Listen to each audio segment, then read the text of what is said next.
और दीगर जो जानवर है उसकी एज के हिसाब से भी बता दिया, और कितने रखने ये आपने अपनी कैपेसिटी देखनी है। हाँ, आखिरी बात इसमें मैं करता जाऊँ जो कि बहुत ज़रूरी है, इसको नहीं मिस करना, वो ये कि अगर आपके पास कैपेसिटी है, आपके घर में दाने हैं, अगर आपका किचन चल रहा है तो आपने करना है, क्योंकि गॉड फार्मिंग जो है वो एक रोज़े की तरह है।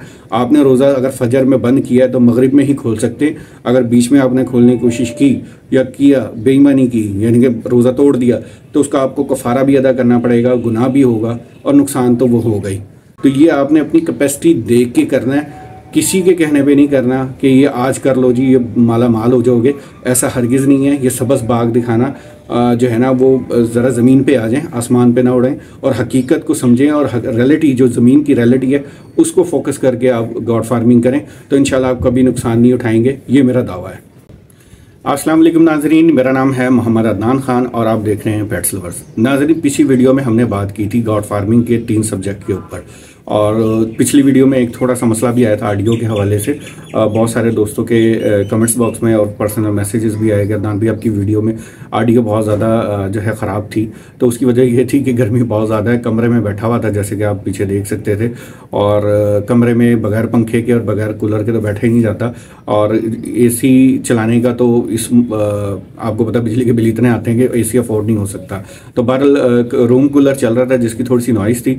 मैंने कोशिश की थी उसको रिड्यूस करने की एडिटिंग में, लेकिन नहीं हुई, उसके लिए माजरत। तो इसलिए मैं इस वक्त अब छत पे खड़ा हूँ, और छत पे खड़े होकर बना रहा हूँ जहाँ मेरा अपना एक छोटा सा वेरान सेटअप पड़ा हुआ है। तो बहरहाल पिछली वीडियो के लिए माजरत जिसमें ऑडियो ख़राब थी, और इसलिए मैं छत पे खड़ा हूँ। आज थोड़ी सी लाहौर में बारिश हुई है, मौसम थोड़ा सा खुशगवार हो गया है, और हवा थोड़ी हल्की हल्की चल रही है, लेकिन धूप भी निकल आई है। असर का टाइम हो रहा है, तकरीबन 4 सवा 4 का टाइम हो रहा है इस वक्त, और धूप भी निकल आई है। तो मैंने सोचा फिर बेहतर ये है कि ऊपर जाके बना ली जाए, ऊपर थोड़ा सा बर्दाश्त किया जा सकता है। तो बहरहाल अब आते हैं अपने मौजू की तरफ। मौजू जैसे कि मैंने पिछली वीडियो में कहा था कि मैं कोशिश करूंगा 10 से 15 मिनट के अंदर अंदर अपनी बात को ख़त्म करूं। तो पिछली वीडियो में जो हमने सब्जेक्ट पकड़ा था, और जो मैंने जिन दोस्तों ने पिछली वीडियो नहीं देखी वो थंबनेल में दिखा देता हूं, आप पिछली वीडियो ज़रूर देखिएगा ताकि अगली वीडियो का आपको समझ आ सके कि हम किस मौजू पर और क्या बात कर रहे थे। तो पिछली वीडियो का थोड़ा सा खुलासा मैं रख देता हूं कि मैंने कहा था कि जिन दोस्तों ने बकरी के मसाइल नहीं जानते, बकरी कभी नहीं पाली है, बकरी के मामलात नहीं पता, तो डायरेक्ट आप गॉड फार्मिंग के ऊपर आना चाह रहे हैं और आपको शौक़ है और आपके पास इन्वेस्टमेंट है, ज़मीन भी है, तो आप शौक़ ही पूरा करना चाह रहे हैं, एज अ बिज़नेस भी करना चाह रहे हैं, तो अब बजाय ये कि अब डायरेक्ट बकरी पे आएँ, आप बकरों पे आ जाएँ। आप बकरे का फार्मिंग कर लें, उसमें फ़ायदा ये होगा और साल बाद आपको रिटर्न बड़ा अच्छा मिल जाएगा। जैसे कि ईद पे आपको बहुत सारे दोस्तों ने बड़ा फ़ायदा उठाया। उसमें 2 चीज़ें होती हैं कि एक तो आपको बकरा पालने के लिए ज़्यादा मेहनत नहीं करनी पड़ती, जैसे कि मैं पिछली वीडियो में ये बात कर चुका हूँ कि ना दूध का मसला, ना डिलीवरी का मसला, ना आपको क्रॉसिंग का मसला, ना उसके दूध में हवाने में सूजन आ जाए, या दूध कम दे रही है, या बच्चे नहीं पल रहे, या बच्चे मर गए, इस तरह के मामला तो आपको नहीं फेस करने पड़ेंगे। आपने सिर्फ सुबह उठना है, सफाई करवानी है या करनी है, आपने चारा डालना है, शाम को डालना है, सब उनको सेटमेंट रखना है। ये बड़ा सिंपल है और आप उसमें बआसानी कामयाब हो सकते हैं, और उससे ये होगा कि आपको तजर्बा भी मिल जाएगा। कम से कम 1 साल आप ये करें, आपको तजर्बा भी हो जाएगा, फिर बेशक बकरी की तरफ कन्वर्ट हो जाएं।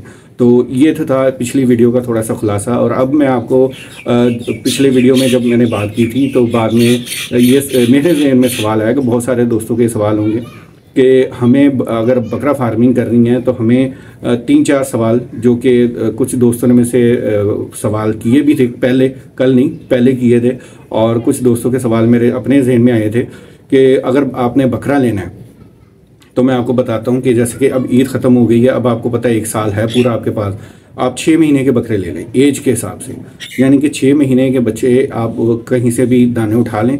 ज़रूरी नहीं है आप एक जगह से उठाएं, आप मुख्तलिफ जगह से उठा लें और उनको आप एक जगह पहले उसके लिए बाड़ा बना लें या एक अपना सेटअप बना लें, क्योंकि बहुत ज़रूरी है गॉड फार्मिंग स्टार्ट करने से पहले। मैं ये बात पहले भी कर चुका हूँ कि आप जानवर लाने से पहले उसका सेटअप पहले तो मुकम्मल कर लें, और सेटअप के लिहाज से मैंने आपको 2-3 वीडियो पहले मैं बना चुका हूँ, जिन दोस्तों ने नहीं देखी उनके लिए बासानी तरीके से मैं बता देता हूँ कि अनवर खान साहब की जो थल में जाके मैंने वीडियो बनाई थी, आप उनकी वीडियो देख सकते हैं।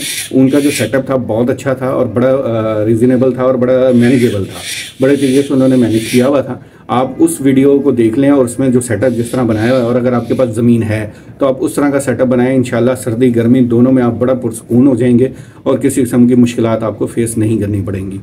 तो ये तो हो गई एक तो जगह के हिसाब से कि आपने सेटअप कैसा बनाना है, वो मैंने आपको बता दिया कि पिछली वीडियो देख लें अनवर खान साहब की, और उसका मैं थोड़ा सा यहाँ पे स्क्रीनशॉट लगा देता हूँ, ये वाली है। और दूसरा जो है, आपने जानवर कितनी एज के लेने हैं वो भी मैंने आपको बता दिया। 6 महीने के कम से कम आप जानवर लें ताकि अगली ईद तक वो 2 दांत हो जाएँ, और 2 दांत जानवर हो तो बड़ी आसानी से सेल भी हो जाता है और उसका रेट भी बड़ा अच्छा मिल जाता है। ये बहुत सारे दोस्तों को पता है कि मंडी में जो भी आता है वो कोशिश होती है वो 2 दांत जानवर उठाए, तो 2 दांत जानवर होगा तो वो आपको अच्छे पैसे रिकवर करवा देगा।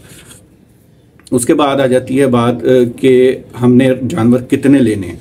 देखिए, ये आपने अपना फैसला करना है कि आप कितनी कैपेसिटी रखते हैं। ठीक है, आप 50 जानवर ले सकते हैं और 50 जानवर को संभाल सकते हैं तो वेल एंड गुड। अगर आप खुद कर सकते हैं तो ये बहुत ही अच्छी बात है, फिर तो आपको समझे कि 100% बचत ही है। अगर आप मुलाजिम रखना चाहते हैं वो आपका अपना फैसला होगा, आपने अपनी जेब के हिसाब से देखना है, और जगह भी आपने अपने हिसाब के रखनी है कि कितने 50 जानवरों के लिए कितना होना चाहिए। ठीक है, क्योंकि अगर आपके पास ज़मीन है, ये मैं बार बार कर रहा हूँ कि अगर आपके पास ज़मीन है तो ज़मीन के हिसाब से आपने अपनी जगह मैनेज करनी है। जितनी खुली डुली जगह बनाएंगे, जानवर को ईजी वे देंगे, उतना अच्छा जानवर जो है ना उसकी ग्रोथ होगी। तो आप अपने इलाके के हिसाब से नस्ल भी सिलेक्ट करें कि अपने इलाके के हिसाब से कौन सी नस्ल पे काम करना है, क्योंकि ये भी एक सवाल है कि आप कौन सा जानवर लिया जाए। देखिए, राजनपुरी है, मक्खी चीनी है, और बीतल है, अमृतसरी है, तो ये जो भी हैं जानवर आपने अपने इलाके से देखना है कि आपके करीब शहर कौन सा है और जहाँ इसकी मार्केट हो, जहाँ आप जाके सेल कर सकें, उस चीज़ को आपने फॉलो करना है। उस नस्ल के अपने जानवर लेने हैं जो साल बाद आपको अच्छा प्रॉफिट दे जाएँ और अच्छा आपको फ़ायदा हो। तो ये सारी चीज़ें आपने खुद डिसाइड करनी है, क्योंकि जाहिर है आप अगर पंजाब में है तो पंजाब की नस्ल और है, सिंध की और है, सरहद की और है, तो हर जगह की अपनी अपनी एक मार्केट है। वैसे तो लाहौर शहर ऐसा है कि यहाँ पे कराची और लाहौर का शहर कि यहाँ पे पूरे पाकिस्तान से मंडियों से मंडी में लोग अपना जानवर लेकर आते हैं, तो वो आपने अपने हिसाब से देखना है और अपनी मंडी के हिसाब से और अपने कैपेसिटी के हिसाब से अपने जानवर भी रखना है और नस्ल भी देखनी है कि कौन सी नस्ल आपके साथ पास ज़्यादा अवेलेबल है और किसकी मार्केट ज़्यादा है, तो आप वो जानवर रख लें। ये नहीं मैं कह रहा मक्खी चीनी रखें, ना मैं ये कह रहा हूँ राजनपुरी रखें, ना मैं ये कह रहा हूँ कि बीतल रखें। आपने फैसला करना है कि आप किस पे समझते हैं कि आपके इलाके में कौन सा जानवर अच्छे तरीके से मैनेज हो सकता है। मिसाल के तौर पे एक छोटी सी मिसाल देता हूँ। लाहौर शहर है और लाहौर शहर में ज़ाहिर है ज़मीन तो नहीं, किसी ने लेना है तो प्लाट लेगा, 10 मरले का 5 मरले का, उस पर मैनेज करके फार्म बनाएगा।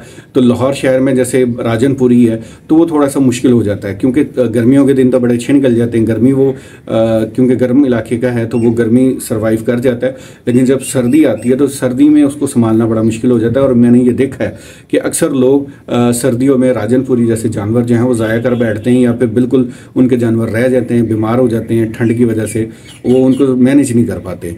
तो उससे बेहतर है कि आप वो जानवर लें जो आपके शहर में या आपकी जगह पे वेदर को वो बर्दाश्त कर सकें, और वो फैसला आपने खुद करना है। आपने खुद देखना है कि आपके इलाके में कैसा मौसम है। जैसे कश्मीर है, पहाड़ी इलाके हैं, वहाँ के वेदर कुछ और है। पंजाब है, मैदानी इलाका है, वहाँ का वेदर कुछ और है। तो ये चीज़ें आपने फैसला करना है, आपने देखना है। अच्छा, इसके अलावा आ जाता है खुराक के ऊपर। देखें, खुराक नॉर्मली जो खुराक होती है, अगर आपके पास ज़मीन है और ज़मीन अगर आप ज़मींदारा जानते हैं और उसमें आप चारा उगाते हैं, यानी कि लूसन कर लें, या आजकल जंतर का मौसम है जंतर कर लें, तो वो तो बहुत ही अच्छी चीज़ है ना, यानी कि जंतर तो बेहतरीन है। इसके अलावा खुश्क चारे के ऊपर ज़्यादातर लोग क्योंकि बकरों को पालना है तो ज़्यादातर लोग बकरों के लिए खुश्क चारे का एडवाइस करते हैं कि खुश्क चारे से ज़्यादा फर्मे होते हैं बकरे, और उसकी मुख्तलिफ इकसाम भी हैं। जैसे कि मैं एक बार पहले भी वीडियो में कह चुका हूँ कि अगर आपने बकरे ही पालने ईद के लिए तो आप टीएम अरवंडा भी ले सकते हैं, उसमें कोई मज़ाइका नहीं है। बकरियों के लिए मैंने आपको कहा था कि टीएम अरवंडा से परहेज़ करें, लेकिन अगर आपने बकरे पालने तो बकरों के लिए आप TMR वंडा ज़रूर इस्तेमाल कराएं, बेफिक्र होकर कराएं, क्योंकि उन्होंने साल बाद तो छुरी के नीचे आ ही जाना है। तो उसकी कोई साइड, और उसका बेसिक पर्पस भी यही होता है कि उसमें ग्रोथ आपको ज़्यादा चाहिए, गोश्त आपको ज़्यादा चाहिए, और जितना फर्मा और जितना हेल्दी होगा ज़ाहिर आपको रेट भी उस हिसाब से अच्छा मिलेगा। और ईद पे हर बंदे की नज़र यही होती है कि इसकी पसलियाँ ना नज़र आती हैं, उसमें गोश्त हो और ज़्यादा वज़नी जानवर हो, और उसको लोग ज़्यादा लाइक करते हैं और उसके ही कीमत अच्छी मिल जाती है। तो उसके लिए TMR वंडा भी अगर आप इस्तेमाल कराना चाहते हैं तो आप शौक़ से करवाएं। अगर TMR वंडा नहीं इस्तेमाल कराना तो उसका देसी जो तरीका है वो आप ख़ुद भी वंडा घर में तैयार कर सकते हैं। उसमें चोकर, तूड़ी, छिलका और चने का 4 फाड़ा जो चना होता है, यानी कि चने के 4 टुकड़े करवा लें, ठीक है। उसमें गुल्ली ले लें, गुल्ली और सोडीवंट ले लें, या मकई का दलिया ले लें।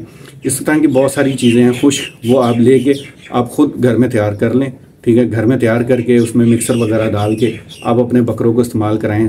लेकिन जो बेहतरीन चीज़ है ना, ये मैं आपको बता दूं कि बहुत सारे दोस्त मुझे ये सवाल भी करते हैं कि अदनान भाई आप मुख्तलिफ शहरों में जाते हैं, फार्म पे जाते हैं, और लाहौर में भी बड़े हैवी वेट बकरे तैयार होते हैं जिनका आप इंटरव्यू करते रहते हैं, उनके बकरे दिखाते हैं, तो इतना हैवी वेट कैसे कर लेते हैं।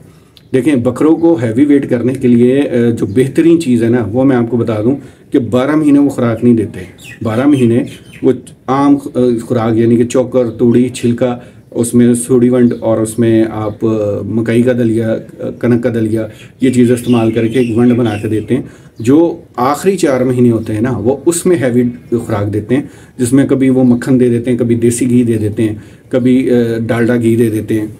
तो ये वो मौसम के लिहाज से देते हैं, यानी कि वो 12 महीने नहीं ऐसी खुराक देते कि मक्खन खिला रहे हूँ। मैं ये ऑफ द रिकॉर्ड काफ़ी जो है हैवी वेट जानवर जिन्होंने तैयार किए हैं, मैंने उनसे बात की और उन्होंने ख़ुद ये एक्सेप्ट किया है। जैसे हीरा भाई हो गए और दोस्त बहुत सारे, कि 12 महीने तो मक्खन खिला ही नहीं सकते, या 12 महीने बकरी या बकरे को हम देसी घी दे ही नहीं सकते, अफोर्डेबल ही नहीं है। ये इतना महंगा है तो वो तो अफोर्डेबल ही नहीं है ना। वो आखिरी 2 महीने होते हैं या 3 महीने होते हैं जिसमें हम शुरू करवाते हैं, ताकि वो उसकी ग्रोथ अच्छी हो।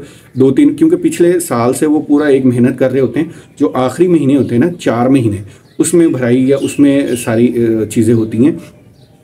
तो आप वो भी मिकदार के हिसाब से या उसके आप मैनेज करके उसको देते हैं।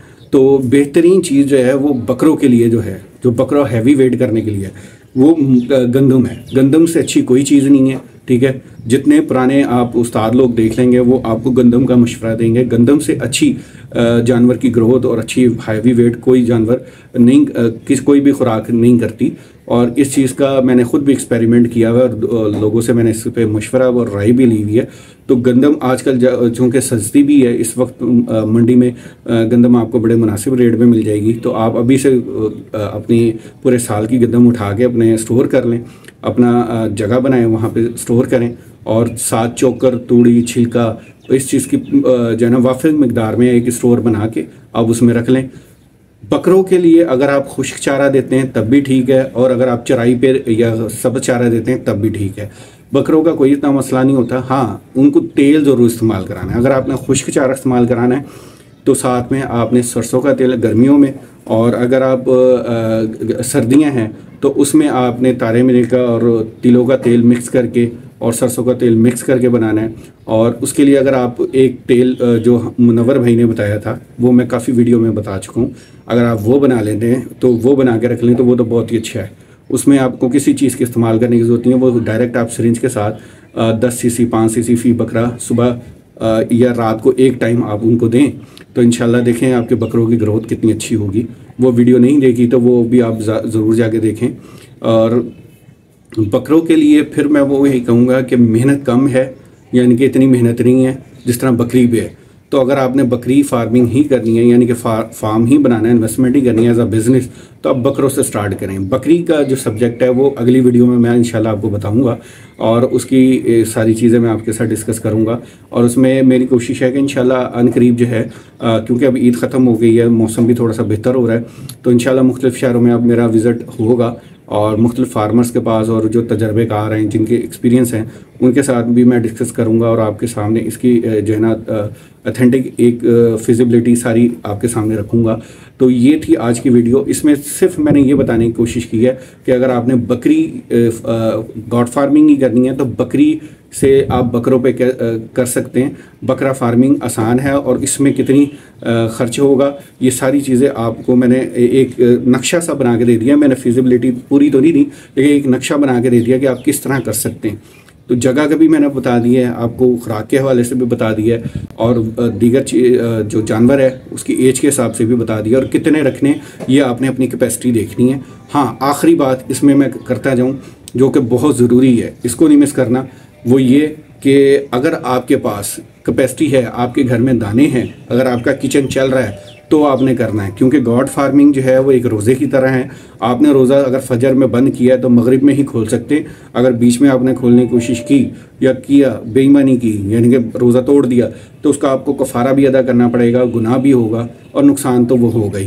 तो ये इसी तरह है जैसे रोज़ा होता है, तो इसमें भी आपने जब आप फार्मिंग करनी है तो आपने ये जहन बना के करना है कि इसका प्रॉफिट जो है मुझे साल बाद होना है। अब साल बाद आपने उनको खिलाना भी है, अपने बच्चों को भी खिलाना है, अपने घर का सिस्टम भी चलाना है, अपने सारे मामला देखने हैं।